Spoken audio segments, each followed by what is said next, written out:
Good afternoon, y'all. To friends and family, I want to say thank you so much for being here this evening.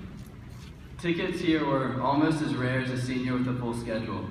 So if you got a ticket, it means you've been a major influence in the life of a student, and that's something really special. The administrators and teachers also deserve our gratitude, for without them, none of us would be here. Well, I guess we wouldn't be here without our parents either, but that's not what I'm talking about.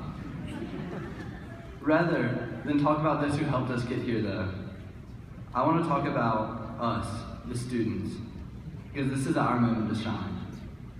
To my fellow students, I say congratulations. We did it. I just want to say that one more time. We did it.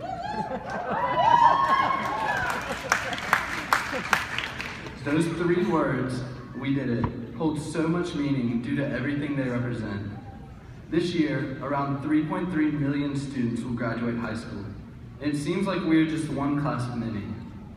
And maybe we are, but that doesn't detract from the significance of us and of our story. You'll notice I speak not of I, nor of you, but of we, because that's really what it's all about. The beauty of us, what makes our individual Waccamaw class of 2015 unique, isn't the number of students graduating. It's the last 18 years leading up to this point. The fact that everybody here has taken a different road or path to get here, and that each person's path is connected to the paths of those wearing caps and gowns around them. The cool part about this moment is that the paths of everyone in here, right now, for an instant, have converged in a single point.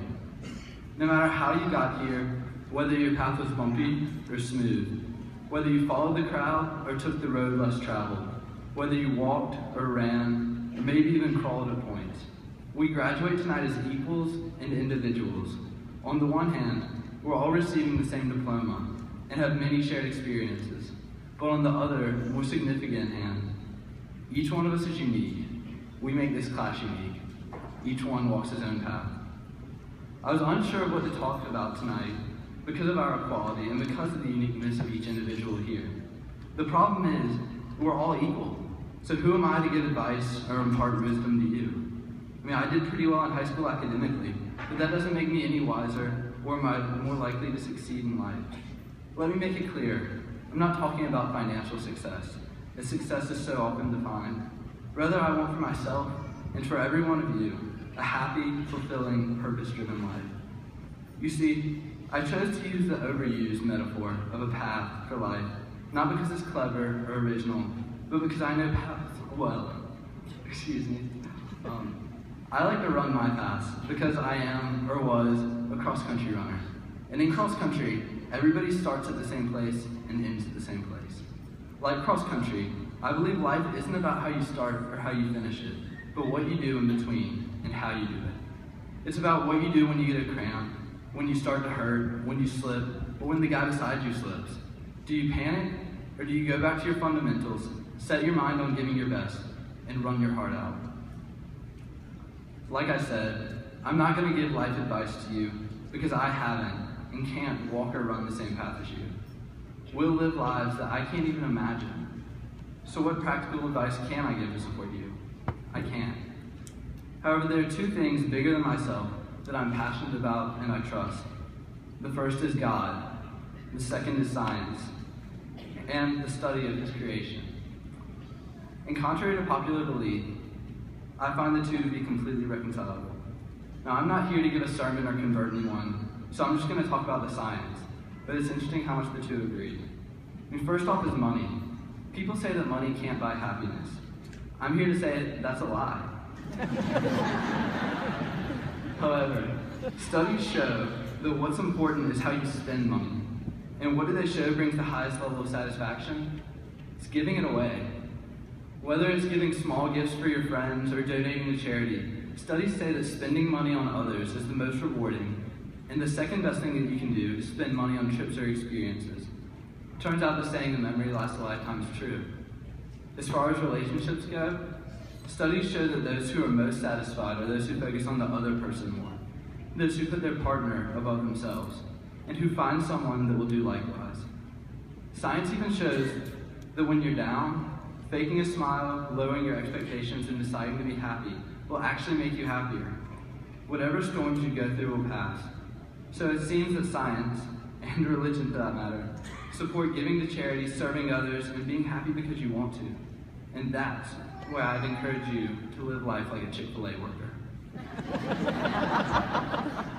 Anyway, so real quick, who here likes Chick-fil-A? You can raise your hands, don't be shy. That's another life tip. Don't ever be shy or lie, because it's the only way you can tell me you don't like Chick-fil-A. I just wanted to tell a quick story. About a week ago, my good friend Blake and I, we got to go to a graduation for a friend of ours. It wasn't the best experience. It took really long, and when we finished, we were both hangry as heck.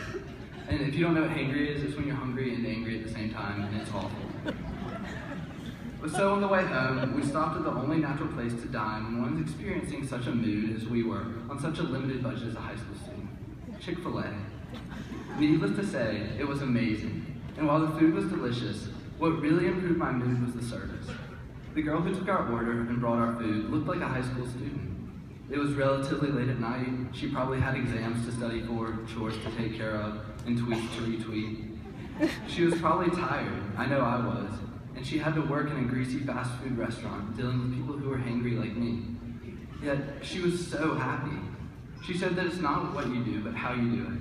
She was serving others, putting their needs above her own, and making minimum wage handing customers bags of fried heaven. But when she said, "my pleasure," she meant it.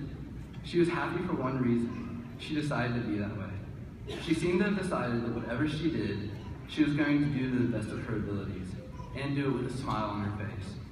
Ultimately, you're on your path, and wherever you came from, you're the one who decides where you go, and how you respond to the bumps in the road along the way.